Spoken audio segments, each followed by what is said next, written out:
Oh, the market is so hot right now. I mean, homes practically sell themselves, don't they? Hey everybody, I'm Steve Mitchell, realtor here in Toronto. And today let's look at some home selling mistakes. There's lots of them that can be made, but I'm going to focus on 7 that can be the difference between you selling for a great price and not selling at all.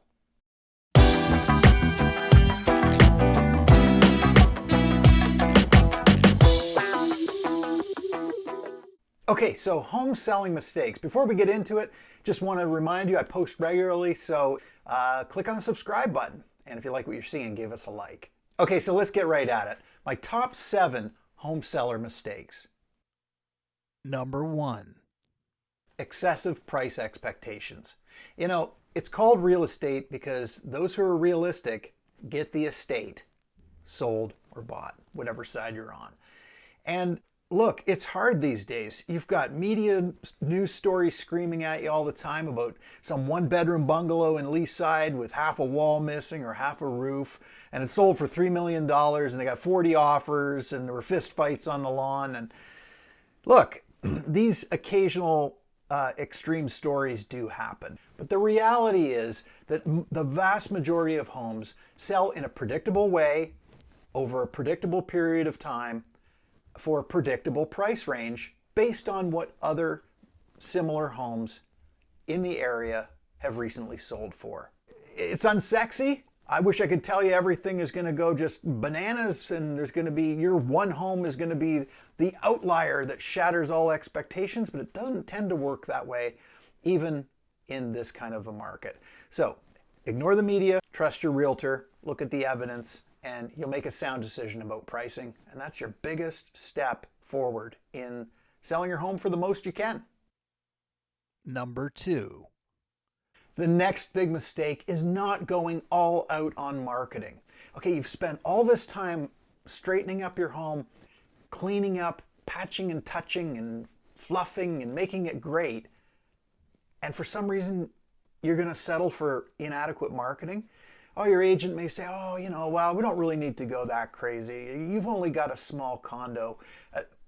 Don't listen to that. Look, it's 2021. I don't care if you're selling a $20 million mansion in Forest Hill or a 500 square foot bachelor condo at City Place.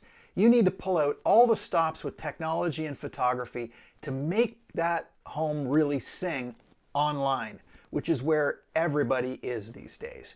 So if your realtor is not going all the way with HDR photography, virtual tours, floor plans, maybe even drone footage if it's warranted, they should be. I always go all out.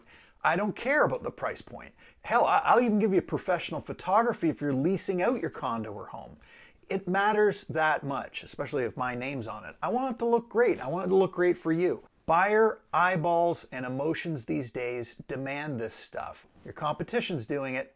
You need to do it too. Number 3. Being home during showings. Again, this is a big mistake. Do not do this. They'll start asking you questions. And then you're right on the spot in trying to answer concerns they may have about this aspect of your house or that aspect or about the neighborhood. And of course, they may ask the ultimate question. How flexible are you on price? No, no, no, no, no, no, no. No, no, no, no, no, no, no. No, no, no, no, no, no, no. You do not want to be anywhere near that conversation. That's what you have an agent for. That's what they have an agent for. That's what we have offers on paper with legal signatures for. You don't want to engage in that conversation or even have to just say no comment. Just don't be home during showings. Number 4.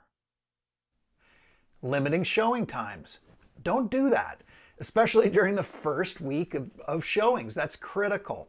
Look, in Toronto, homes are selling on average about 15 days, give or take. So it's not like there'll be weeks and weeks that you'll have to, have your home available to view. If you have your marketing right, if you have your pricing right, and you've worked with your realtor to really put something great out there, you're going to get a lot of attention quickly. So the pain of being out of the house is going to be short-lived. Go up to the cottage for a week. camp out at your sister's, go visit mom in Belleville, put the kids in camp. Whatever you can do to make it easier for yourself, do it. Go on date night 5 nights a week. You probably deserve it anyway. Just get as many options out there for buyers to come by as possible. It'll reward you in the end. Number 5. Another mistake is doing offer night wrong, which sometimes means doing an offer night at all. This has become a wildly popular tactic in Toronto real estate in the last couple of years. It seems like almost every house now has an offer date with a low teaser price. It's not a miracle strategy. It's not going to necessarily net you any more than if you just priced it at an attractive sort of market level pricing with offers just anytime. And there are risks to it. If you don't get the response you want on offer night and then you have to reprice back up at market, it kind of looks bad. Worse still, buyers start wondering, what's wrong with this place? Why hasn't it sold? Not good. Number 6. Another selling mistake, selling with tenants in the property. Now, this is not an ironclad no-no. I won't say that. Lots of properties sell tenanted, but if you can, it is always better to sell vacant. If you've got a tenant who you think might be thinking about moving on anyway, engage with them. Have that conversation. Are you thinking about moving on? Well, yeah, maybe next year. Well, I'm kind of thinking of selling. Would you leave earlier if I made it worth your while?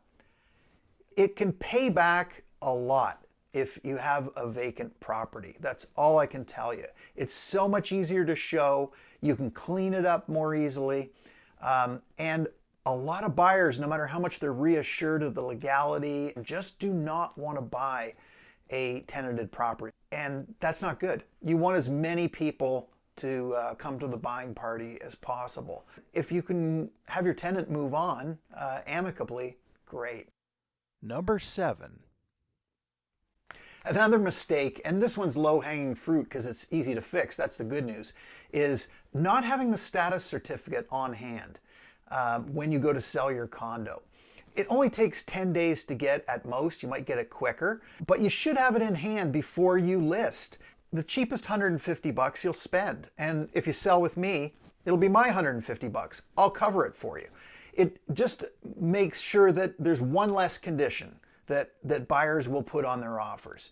And in some cases, they've already figured out financing. They're not too worried about inspection.